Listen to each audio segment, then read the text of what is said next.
कर्ण पिशाचिनी का जाल और माँ काली की कृपा। एक समय की बात है, विक्रम नाम का एक महत्वाकांक्षी युवक था जो रातों रात प्रसिद्ध और धन पाना चाहता था। उसने सुना था कि कर्ण पिशाचिनी की साधना करके कोई भी व्यक्ति भूत, भविष्य और वर्तमान की बातें जान सकता है। लोगों ने उसे चेतावनी दी कि यह एक तामसिक और अत्यंत खतरनाक साधना है, लेकिन विक्रम पर लालच सवार था। साधना का आरंभ एक घने सुनसान जंगल में विक्रम ने कर्ण पिशाचिनी की साधना शुरू की। पहले 3 दिन उसे भयानक डर और अजीबोगरीब आवाजों का सामना करना पड़ा।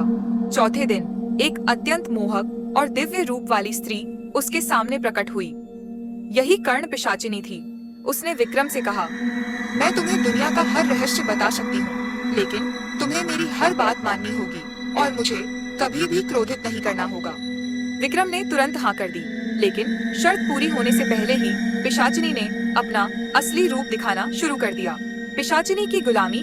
पिशाचिनी अब विक्रम के कान में फुसफुसाकर लोगों के अतीत और भविष्य की बातें बताने लगी। विक्रम बहुत जल्दी एक बड़ा ज्योतिषी बन गया, लेकिन उसकी जिंदगी नर्क बन चुकी थी।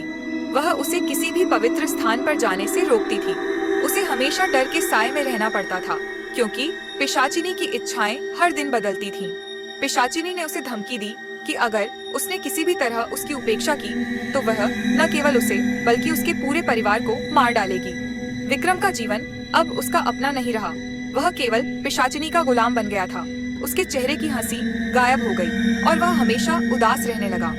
मुक्ति की अंतिम आशा। एक रात पिशाचिनी ने विक्रम को एक बहुत ही क्रूर और अनैतिक कार्य करने का आदेश दिया। विक्रम अब और नहीं सह सकता था। उसने निश्चय किया कि मरना मंजूर है, पर अब और पाप नहीं करेगा।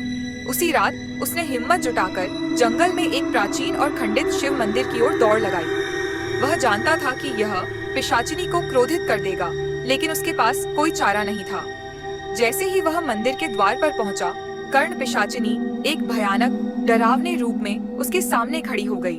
उसकी आंखें आग बरसा रही थीं और उसका अट्टहास पूरे जंगल में गूंज रहा था।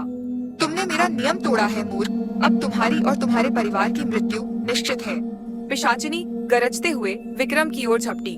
माँ काली का आगमन। विक्रम ने आंखें बंद कर ली और टूटे हुए दिल से चिल्लाया, हे माँ काली, महाकाली, मेरी रक्षा करो। मैं पापी हूँ, पर अब और नहीं सह सकता। मुझे इस बंधन से मुक्ति दो।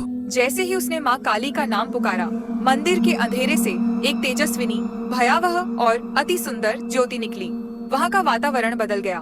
भयानक हवा शांत हो गई और एक दिव्य गर्जना गूंजी। सामने खड़ी थी साक्षात माँ महाकाली। उनका रंग काजल सा गहरा, बाल बिखरे हुए, गले में मुंडों की माला और कमर पर रक्त से सनी हुई कटी वस्त्र था। उनके हाथों में खड्ग, तलवार चमक रही थी और उनकी आंखों से असीम शक्ति और क्रोध बरस रहा था। माँ काली के पैरों के नीचे स्वयं महादेव लेटे थे, जो उनकी शक्ति के संतुलन को दर्शा रहे थे। माँ काली ने एक प्रचंड दहाड़ लगाई। रे दुष्ट पिशाचिनी, तूने मेरे भक्त को कष्ट दिया है। इस तामसिक शक्ति का अंत अब निश्चित है। पिशाचिनी, जो क्षण भर पहले इतनी शक्तिशाली थी, माँ काली के तेज के सामने एक तिनके के समान लगी। वह डर से चीख उठी और भागने का प्रयास करने लगी, लेकिन माँ के सामने भागना असंभव था।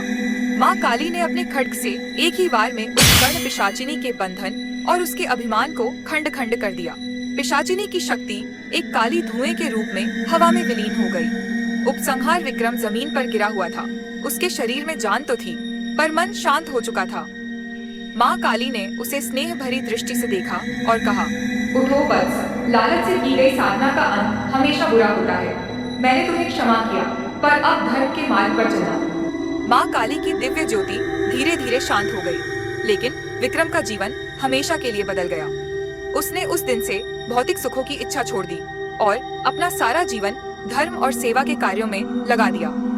कर्ण पिशाचिनी का भय चला गया था और अब उसके जीवन में केवल माँ काली की कृपा और प्रकाश था।